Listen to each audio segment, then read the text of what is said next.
Hello, and today I just wanted to talk to you guys about the most recent version of the iPhone, named the iPhone 4.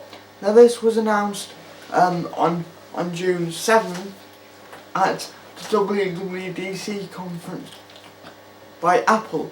This is the same phone that we saw leaked from Gizmodo in kind of an illegal leak, and then a slew of legal battles that followed. So today I'm going to run down the various different features of the iPhone 4 and talk about what I think about each one of them. I'm not going to get into super detail because that's already been done, and this is many days after the event, so a lot of people already know about the specific specs. But I'm going to just go over my thoughts on the iPhone 4 and some specific details. What I think is the first most important thing about the iPhone 4 is the Retina display. Now this is a display, a 3.5 inch display, which is actually the same resolution as the outgoing iPhone, but it's a resolution of 960 by 720, 960 by 640, sorry, and that's just a crazy resolution for this type of display. It offers 326 pixels per inch, which is kind of similar, Apple argue, to what the human retina can see for that tablet display. So it's supposed to be an absolutely amazing display, supposed to rival the AMOLED technology, although that remains to be seen.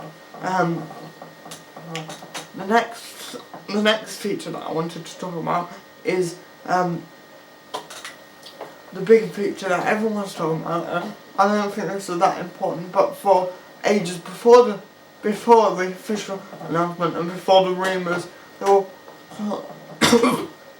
was all kinds of speculation about video conferencing in the iPhone. Now, Apple official video conferencing has been called FaceTime and uses what we believe to be a 1.3 megapixel video camera. Now this, I think that this is likely to be a failure because, at least in the US, Wi-Fi is all that's supported, which means that you can't be out and about somewhere and call someone on a video call. You're going to have to be at home or somewhere near a Wi-Fi connection.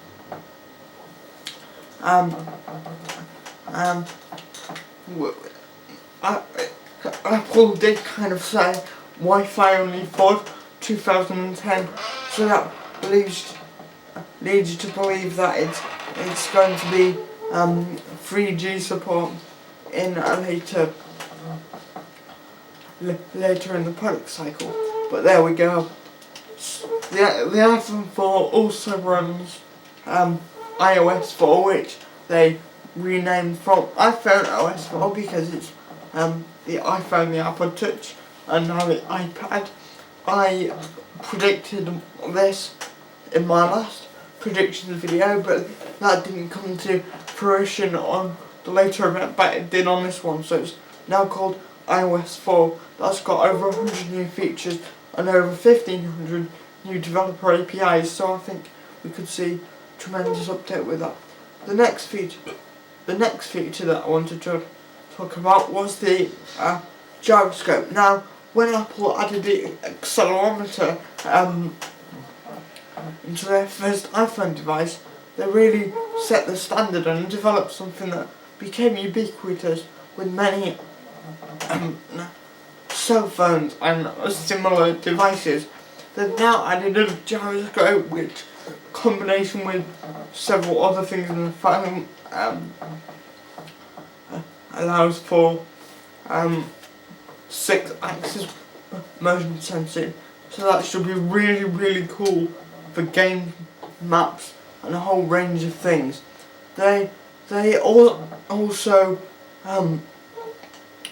mention that the iPhone 4 is powered by 1 gigahertz chip, as was predicted by Gizmodo. It's Apple's custom A4 chip that they developed in-house, and is a very similar chip to what was found in the iPad. Now, Apple have said that you get about 7 hours of 3G talk time and around 10 hours of browsing, which, if true, is absolutely amazing. Now, I would have normally said that those were a little bit inflated claims, but Apple have recently got really good at predicting the battery life for their devices, ever since the Apple iPad, because it's over what they forecasted. So that is really cool. So those are just some of my opinions on the most salient features of the iPhone 4, the 4th version of the iPhone called the iPhone 4. It's out on June 24th in, I believe, 6 countries. It's for a price of $199 subsidised for the iPhone 4. It is joined by the 3GS for a price of $99, like they did when they released the 3GS, like they did when they released the 3G. So you always have one step backwards compatibility available. So those are just some of my opinions on some of the features, like I said, the more salient ones of the iPhone 4. I'm interested to know what you guys think. Have you had a chance to get your hand on the beta of the iPhone OS 4? What do you think of all the features?